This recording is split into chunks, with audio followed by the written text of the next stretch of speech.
Good evening and welcome to the Business Day. I'm Andrea Chisholm. We begin with developments in the telecommunications sector. Digicel continues to push its debt ratio to reduce its debt ratio, telling bondholders it will boost earnings and sell unwanted assets. The company recorded operating profit of $241 million for 9 months ending December 31. Its debt was 6.7 times that amount, but by the end of March, the company wants to cut the amount it owes to 5.7 times its earnings. In January, Digicel bondholders agreed to postpone the repayment time by 2 years. For a second straight month, the price of oil went up.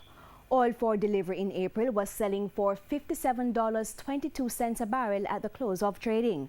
It's up 28 cents from yesterday and 6.4% for the month of February. Let's now take a look at the price of 4 main currencies. At the end of trading today, the US dollar is selling for $128.80. The Canadian dollar, $97.90. The pound sterling is selling for $137.28, while the euro costs $145.79. Supreme Ventures released its audited financials today, showing big numbers with plans to do better in the next financial year.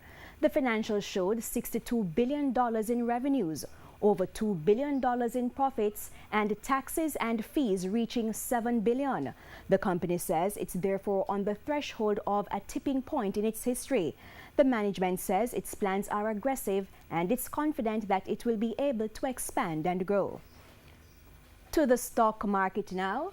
The JSE index gained more than 1,792 points today, while the junior market index was unchanged. The top performers of the day were Indus Pharma, Jamaican Teas, Jetcon, Medical Disposables and Supplies, and Barita Investments. To the worst performers, we had Radio Jamaica, Derimon Trading, Salada Foods, Cygnus Credit, and 1834 Investments.